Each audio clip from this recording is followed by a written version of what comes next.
I finished early.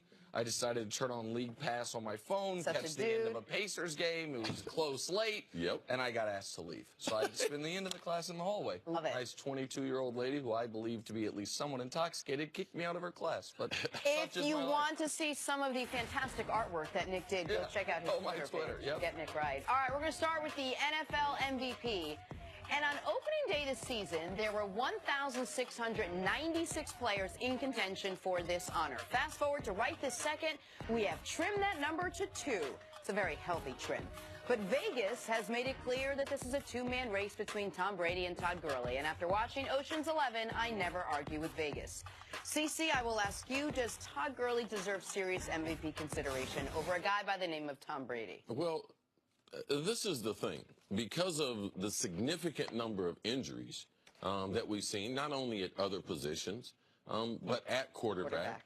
Aaron Rodgers. We saw the same thing with Derek Carr, but later in the season. So he had already had a significant season that he could actually be considered. So there were more people typically involved in the race than we see this year. You have Tom Brady, who, regardless of what the speculation is, he's the best player on the best team, having a tremendous season. Todd Gurley, and the only way that you can even get in this conversation is if you're performing at a historic level and or you have some type of turnaround either in your organization or you're at a record-breaking pace as far as points being scored. You know, Todd Gurley and his impact on the Rams and on the NFL, yes, he should be in the conversation, but it's the way it should be. Tom Brady's had the best season, but Todd Gurley, you should look at the totality of his work and be like, yes, he should be in Vegas. Typically, they got it right. He's the second high favorite as far as the ranking of money. How much money do you have to put? So Brady's a minus about 150, Gurley or minus 180, Gurley's plus 150. So Brady, those are the two guys. Brady's about 3 times as likely, according to Vegas, to be the MVP, but no one else is even better than 30 to 1. So those are the two guys that are in contention, according to Vegas. Yeah, and that's the way it should be. If Todd Gurley is second, it makes you should go back and look at the numbers to be like, wow, what kind of season this guy has had. And if you took in consideration the lack of productivity he had last year. 3 seasons ago, 3 seasons ago, he was great. Last season, he was disappeared. And to see where he is now, it's amazing, and it should be one of the stories that we should be talking about. Just quick follow-up from something you started earlier with. Do you think that if Carson Wentz and Aaron Rodgers and maybe even Deshaun Watson were all healthy, still playing, no doubt. There's no doubt still be Tom Brady, or you'd have a bigger, lengthier list? We would have more to debate. But if Tom Brady, Deshaun Watson was playing amazing. If Aaron Rodgers does what Aaron Rodgers does, or we have some type of team that has an amazing season, Carson Wentz, amazing, and the team was amazing.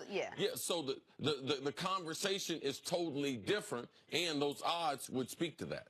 Rodgers and Watson, to me, are two big unknowns because they didn't play enough. Wentz would have won this thing. I truly, firmly Deshaun believe. more so than Aaron, because we've seen when Aaron's healthy that he's going to be one of those He's going to guys. be in the contention no matter what. Yes, but you are right. But my point is, even as great as Aaron's been, we don't know what his season would have been. We know what it probably would have been. I think Wentz would have won it. Wentz still leads the league in touchdown passes. Wentz is still top 5 in some of the counting stats, not per game stats, even though he hasn't played the last And we should mention he is in 3rd place. It's a distant 3rd, but he is in 3rd place. And so I think... But the optics have changed because they haven't seen him on the field. Right. So people were like, I know he's hurt. I'm not going to vote for him. Correct. But as I mentioned with Tom now, because Wentz is hurt, Tom has the best record on the people being considered. Sure. Wentz has the best record on the best team. Right. So if he was still in it and healthy, yes, that would be a game changer. So a few things that I want to get to. Yes, absolutely, Todd Gurley should be considered, and I'm going to kind of retract something I said last week. Because I realized last week I thought I was being a little hypocritical. I had said, when we talked about Antonio Brown, that I didn't like that because wide receivers had never won it, Antonio wasn't going to be considered. And then last week when I was asked about Todd Gurley, I said, well, the only way a running back's ever won it is 2,000 yards or set the touchdown record. He's not going to do either of those things. That's the only way a running back's run it in the last 25 years, so throw him out of it. And then I thought about it, and I was like, but I don't like the way it's always been done. Jenna, you said in your intro, and I know you write those things, you do a great job with those things, that there are 1,696 people eligible for this award. Unfortunately, that's not true. It should be true. Theoretically, it should be true. Every player in the league should be eligible for it. But the way they've done it, it's the 32 quarterbacks and maybe a handful of running backs who could win it. So if Gurley wins it this year, without having 2,000 yards rushing, he has 2,000 yards from scrimmage, without setting the touchdown record, just like, you know what, this guy's been awesome. No other quarterback has really just lapped the field the way Brady did when he won it in 07, the way Peyton did his second year in Denver. You know what, let's give it to him. And here's the other part of it. Tom Brady's closing push has been underwhelming. Yes. Can we show America what Tom Brady's done in the month of December? Because it's jarring. Tom Brady, in the month of December, 12th in completion percentage, 12th in yards per pass, 29th in touchdown interception ratio, 21st in passer rating. He's thrown more picks in December than every quarterback in football except DeShone Kizer. So if that's your closing push, so think about this. Prior to December, Carson Wentz was your MVP. Wentz gets hurt. So Brady just gets it by default, despite not playing well in December. Gurley's closing push. Anyone that plays fantasy football knows this. You know who won your fantasy league? The team that had Todd Gurley. Because the last 3 weeks, he's been remarkable. Like, that to me is a compelling argument for him. Yeah, I think you really could, I can't remember there being the few number of candidates. Yeah. But also, I can't remember that we saw the difference in one person being on the uptick in Todd Gurley and the Rams. And even though that New England have won 2 out of 3, but in that, Tom Brady has been underwhelming.